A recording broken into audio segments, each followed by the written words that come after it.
धन्यवाद देऊ इच्छितो आर्किटेक्ट आभा लांबा आणि टाटा प्रोजेक्ट. कारण हे काम आता सगळं छान वाटतंय, पण करणं फार जिकरीचं होतं. देसाई साहेबांनी सांगितलं, आदित्यने सांगितलं, या जागेचं महत्त्व सांगितलं. आणखीन एक योगायोग म्हणजे स्वातंत्र्यवीर सावरकरांचं सुद्धा स्मारक हे बाजूलाच आहे. पण या जागेतलं आव्हान जे मी तुम्हाला म्हणालो ते म्हणजे एकतर महापौर बंगला.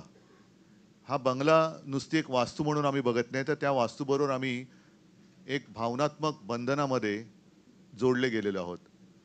आत्ताच इथे शिवसेनेचे 4 महापौर जे आहे या वास्तूमध्ये राहिले होते, आपल्यासोबत इकडे उपस्थित आहेत. शिवसेना प्रमुखांच्या अनेक बैठका इथे झालेल्या आहेत, युतीच्या बैठका इथे झालेल्या आहेत. आणि ही जी वास्तू आहे म्हणजे महापौर बंगला, ही हेरिटेज वास्तू आहे. या वास्तूला कुठेही धक्का न लावता काम करणं हे फार महत्त्वाचं आणि खूप कठीण होतं. त्या वास्तूचं वैभव जपून काम करणं हे फार कठीण होतं.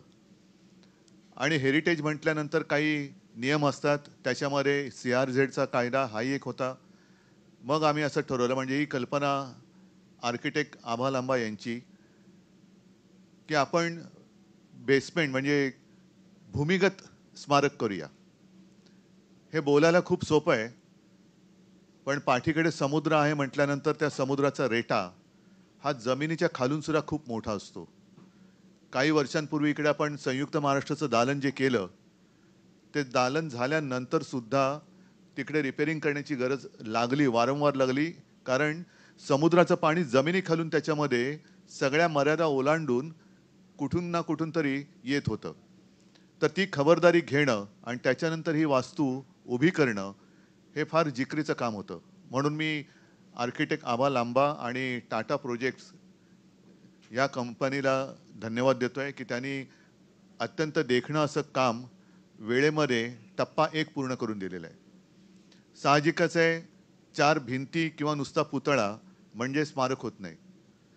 टप्पा 2चा जे जे काम आहे, त्या कामाला आता सुरुवात होईल. या कामामध्ये आपण पूर्ण हे स्मारक बघा. संपूर्ण शिवसेना प्रमुखांचा जीवनपट, अर्थात तो काही असं गुप्त असा जीवनपट नाहीये. कारण मला आठवतंय, शिवसेना प्रमुखांनी कधी आत्मचरित्र लिहिलं नाही. त्यांना अनेकदा प्रश्न विचारले जायचे, की तुम्ही आपलं आत्मचरित्र का लिहित नाही? त्यांचं उत्तर असायचं, मी कपाटातला माणूस नाही, मी मैदानावरचा माणूस आहे. त्याच्यामुळे त्यांचं आयुष्य असं उघडं पुस्तक होतं. पण हे नुसतं मांडणं म्हणजे सुद्धा स्मारक नाही. तर मी असा विचार केला, की शिवसेना प्रमुखांचं स्मारक असं झालं पाहिजे, की जे शिवसेना प्रमुखांनी आयुष्यभर आपल्याला दिलं, आपल्याला म्हणजे महाराष्ट्राला दिलं, देशाला दिलं, देशातल्या हिंदूंना दिलं, तेच काम त्यांच्या स्मारकाने सुद्धा पुढचे अनेक वर्ष केलं पाहिजे. आणि त्या दृष्टीने आम्ही या सगळ्या स्मारकाचा आराखडा टप्प्या 2चा सुद्धा तयार केलेला आहे.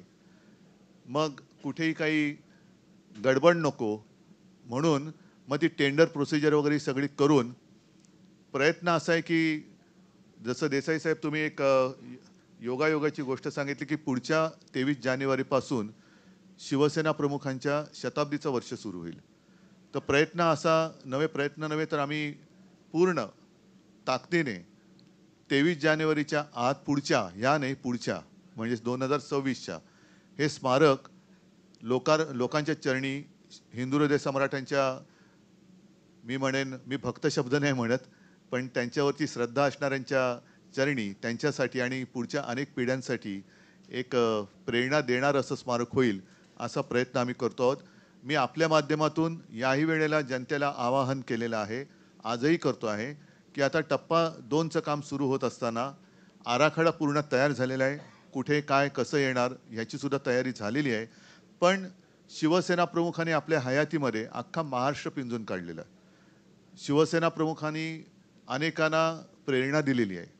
आपल्याकडे त्यांच्या काही आठवणी असतील, काही जुने फोटो असतील, काही भाषणं असतील किंवा काही पत्रकारांसुद्धा मी विनंती करतो, की आपल्या दप्तरी काही त्या काळातल्या बातम्या असतील, की ज्या त्यांच्या आयुष्यातल्या महत्त्वाच्या घटना आहेत, तर त्याचे फोटो किंवा बातम्या किंवा त्यांच्यावरती लिहिले गेलेले लेख हे कृपा करून आमच्याकडे आणून दिले तर पुढच्या पिढीसाठी ते सुद्धा एक चांगलं मार्गदर्शनपर एक प्रदर्शन नाही मी म्हणत, पण उद्बोधक असं एक ते साहित्य ठरेल.